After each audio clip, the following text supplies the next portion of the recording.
I'm here with Dustin the Diamond Poirier ahead of a massive, massive fight. Dustin, how you feeling, my friend?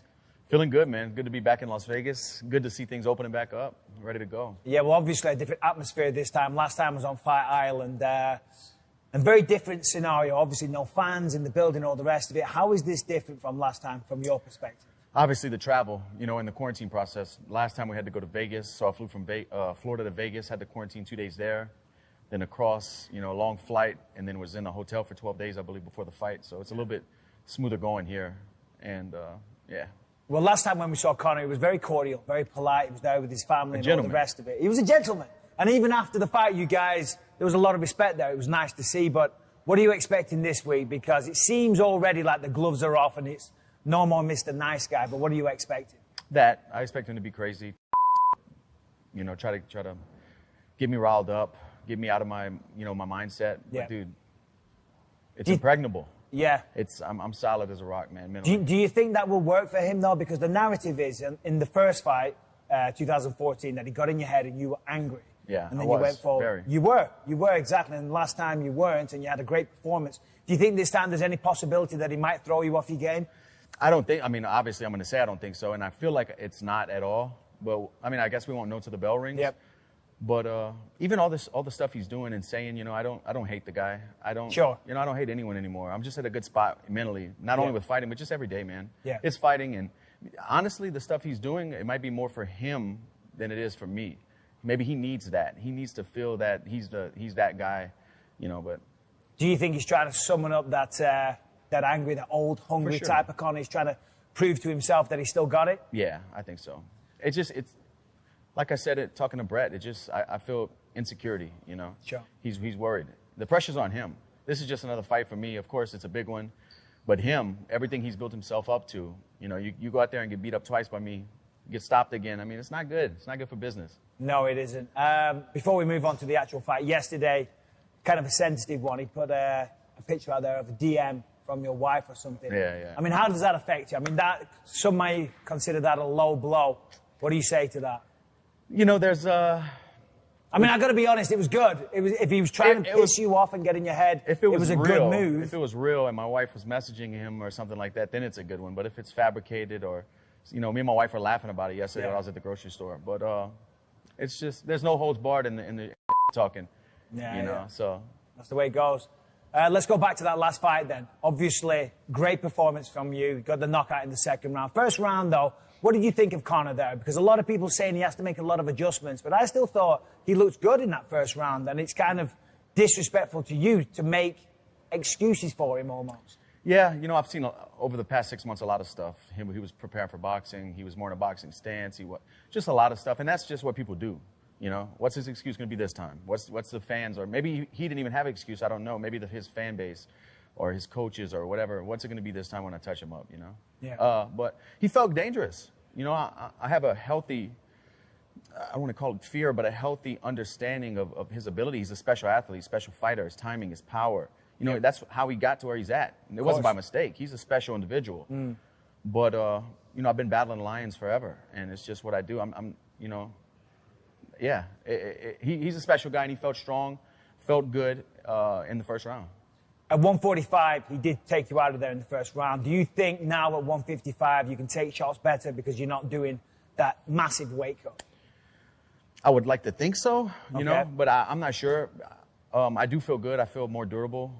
But a lot of things come into play when you're talking about a shot that puts somebody down. Body positioning, balance, you know, a lot of things. Obviously, he has punching power and good timing.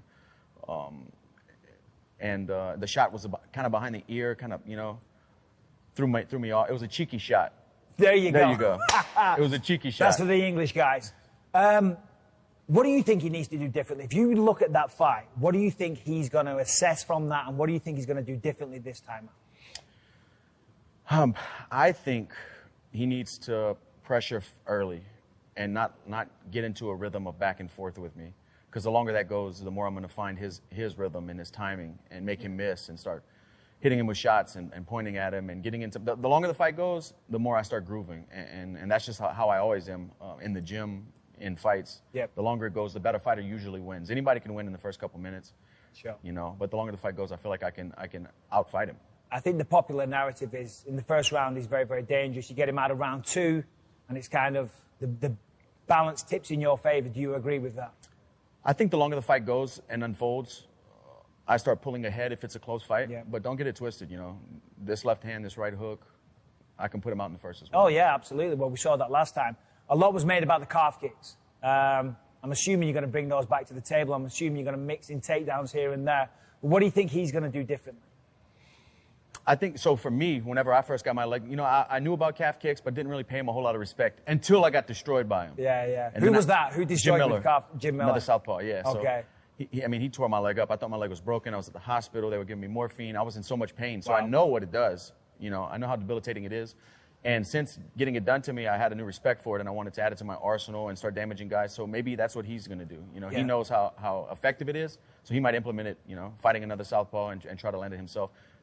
Fortunately, calf kicks came around after my time. I've never thrown one, and I've never felt one. Oh, they're a lot of vicious. people saying he was kind of distracted. He was going to fight Manny Pacquiao. He was thinking about a boxing career. Do you think that's fair? Nah, because it throws shade on the work that I've done my whole life to get to that night in Abu Dhabi and put him out. You know, Yeah. I don't care. You know, he lost. It's a fight. Whatever. What is your prediction for this fight? I think I'm gonna finish him again. I'm not sure if I'm gonna knock him out. It could be a stoppage by strikes. We'll see. For some reason, I really have a feeling I'm gonna submit him. I really do. Well, he said, I forget what the exact wording was, but it's the first one to shoot is a little bit something or whatever. Do you think he's scared, or not scared, pardon me, a little thrown off about the takedowns? Because obviously you have those in your arsenal. I'm assuming you're going to use them. It's a mixed martial arts fight. Yeah, like for game planning, I've never game planned in my life. The game plan is just to fight. I can do it all. Even with the calf kick, that wasn't like a main focus. We drill it always in camp. Yeah. But when something, it's like if I would go out there and throw a cross and it was landing, I would throw more crosses because they're landing. The calf kick was landing, so I went to it. So in this fight, whatever's open, I'm gonna use it. And yeah, I'm a mixed martial artist. If a shot's there, wherever I can do to win, you know, by any means, that's what I'm doing. A lot of people say that maybe, you know, obviously he's very wealthy now. He's made a ton of money, and maybe the hunger isn't there as much, or the fire isn't there.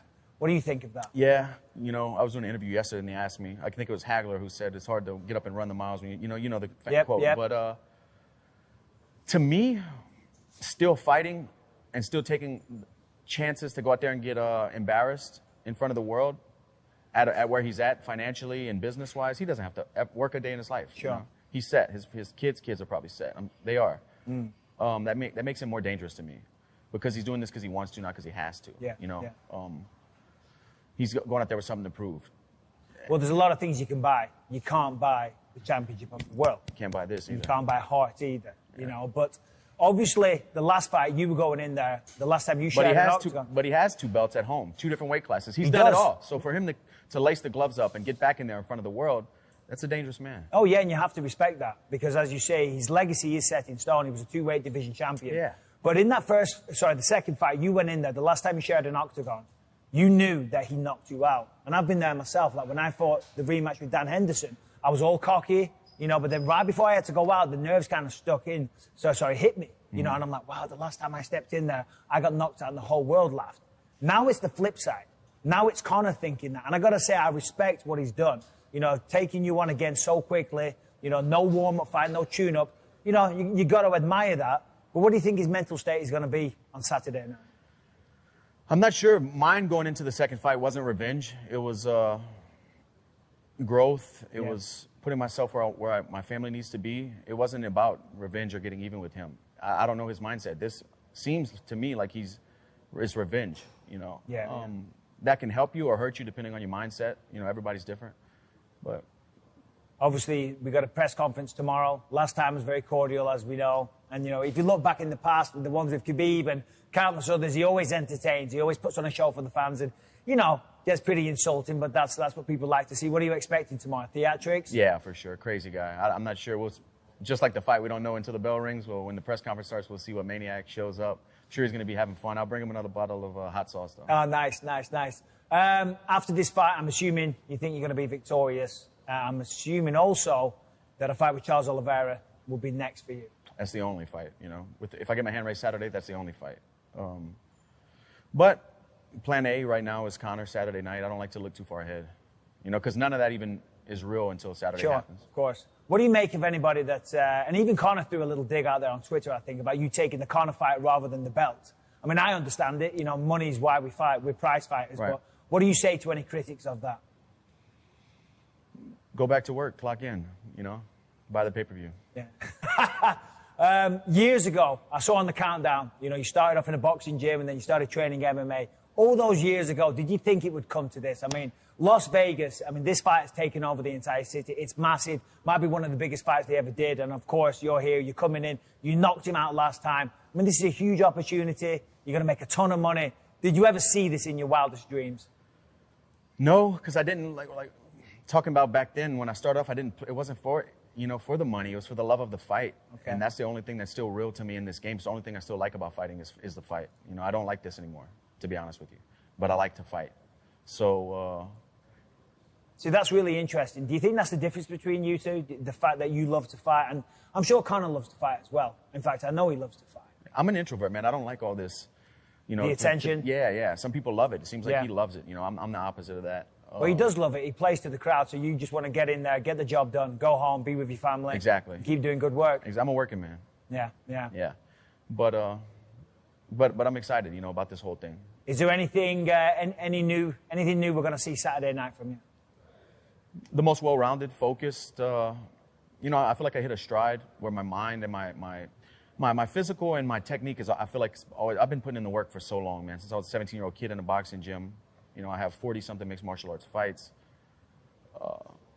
It's just all coming together. I care, in a weird way, me caring less about this whole thing has let it start to blossom. That's always the way. Isn't that weird? Yeah. Because the more you obsess, the more you like it, the more you kind of mess with your own mind and you make yourself nervous. But the more you enjoy it and just enjoy the journey, you have better success. It's weird. For sure. And the feelings, like, just the whole process is smoother to me. It's not easier, but I'm just acquainted with the uncomfortable feelings, the anxiety, all the stuff that comes along with the lead up to a fight like this and the talk. It's just like, oh, here we go. If you were to compare yourself to the last Dustin that fought Conor, are you a better version? You're about the same? Where do you think you're at? From Abu Dhabi this year? Yeah, from Abu Dhabi. I would hope I'm better. You know, if I'm not better than I was week by week, I'm doing myself a disservice because I'm in the gym every day working on things, you know. Even if it's 0.001%, I'm a better fighter. Do you think, obviously the last one you knocked him out cold, that puts you in the advantageous spot coming into this one? I mean, that's a good position to be in. Or do you think that's going to make him even hungrier, more determined, more fierce, if you will? It's tough to say. I can't get in his head, you know. I'm sure it lit a fire. I'm sure he's working hard as he's ever worked, focused. You know, he wants that back. That's what makes him so dangerous. Come get it. All right, well, listen, I can't wait. Everyone's fired up for it. Everyone is. The whole world's going to be watching. Dustin, all the best, my friend. Good luck, buddy. Thank you.